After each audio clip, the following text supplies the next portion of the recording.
जय श्री महाकाल। जय श्री महाकाल। दोस्तों, आप सभी का आपके अपने चैनल में एक बार फिर से बहुत स्वागत है। आपका आभार है।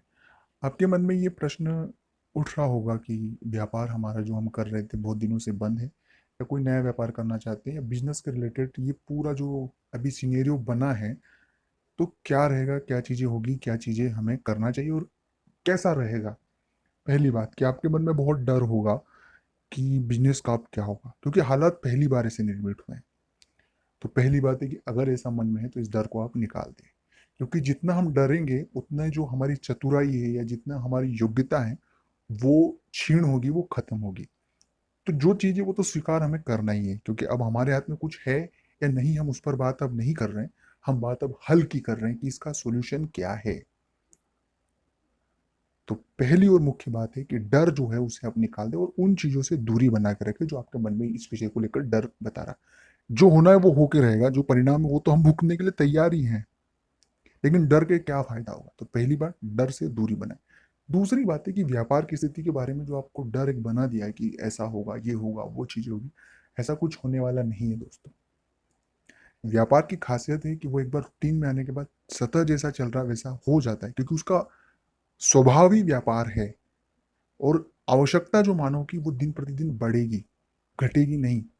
और जैसी आवश्यकता बढ़ेगी तो वो नए नए व्यापार, नए नए जो आपका व्यापार है, जो व्यापारिक गतिविधियां है, वो उन्हें पूरा करता है। तो वो आपके पास आएंगे और व्यापार होगा। तो ये बात मन से निकाल दे कि हाँ, ये अलग बात है कि जो पहले फायदा होता था, जितने ग्राहक होते थे उनकी तादाद 20% 25% कम दिखाई देगी, लेकिन धीरे धीरे धीरे वो यथावत अच्छा हो जाएगा। इसमें कोई डरना नहीं है आपको। तीसरी बात है कि जो आप परंपरागत तरीके से जो व्यापार अभी तक कर रहे थे उसमें आपको नवाचार को ज़्यादा तवज्जो देना पड़ेगा, मतलब नवाचार करना होगा। ग्राहक आप तक नहीं पहुंचे तो आपको ग्राहक तक पहुंचना होगा। वो नई नई चीज़ें करना होगी, वो नए नए तरीके हमें अपनाना होगा जो व्यापार को बढ़ा सके, क्योंकि अब जो हम रूटीन वर्क कर रहे थे उससे हमें आगे, क्योंकि तब हमारे पास ग्राहक आ रहा था। तो ये एक बहुत बड़ी चैलेंजिंग पॉइंट है जिसको आपको बहुत अच्छे से आप इसे अगर करेंगे तो आपको बहुत ज़्यादा फायदा होगा। तीसरी बात कि अपने व्यापार को इन हालातों के हिसाब से थोड़ा मॉडिफाई भी कर ले, कि आप व्यापार चाहे जिस चीज़ का भी कर रहे हैं, लेकिन जो अभी आवश्यकताएं लग रही है, जो मूलभूत आवश्यकता है व्यक्ति की, उन चीज़ों का, जैसे बहुत से लोगों के व्यापार होते हैं वो कॉस्मेटिक या तमाम चीज़ें की बिजनेस करते हैं, वो वहाँ पर जो मानवीय आवश्यकता चीज़ें, जो खाने पीने की जो चीज़ें हैं, जैसे वो भी रख सकते हैं। ये एग्जाम्पल मैं बता रहा हूँ। तो ये कुछ नया नवाचार जो है, वो नई चीज़ें भी आप इन दरमियान कर सकते हैं, क्योंकि ग्राहक आता है वो आपके पास एक चीज़ के लिए जरूर आता है, लेकिन उसकी 100 आवश्यकता होती है। तो उसमें से अगर एक आवश्यकता की चीज़ भी आपके पास हो गई तो वो वहाँ से लेना प्रिपेयर करेगा। तो इस तरह के नवाचार मैंने एग्जाम्पल बताए, इन्हें आप करेंगे तो भी बहुत ज़्यादा फायदा आपको होगा। अगर आप मुझसे बात करना चाहते हैं तो डिस्क्रिप्शन में मेरा नंबर है, कुछ ही दिनों के लिए नंबर है, फिर डिस्क्रिप्शन से नंबर हट जाएगा।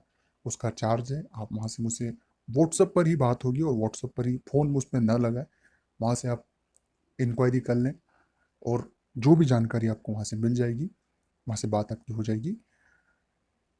तो दोस्तों, इन चीज़ों को फॉलो करने से आपको बहुत सी चीज़ें सकारात्मक और फायदेमंद हो सकती है। इसके अलावा ईश्वर का जप जरूर करते रहें और सकारात्मक रहें, पॉजिटिव रहें, धंधे पर ध्यान दें। यही मेन शुभकामनाएं मेरी। अच्छा लगा लाइक करें, शेयर करें, कमेंट्स करें, जो भी राय हो आपकी खुल के लिख दे। जय श्री महाकाल। जय श्री महाकाल।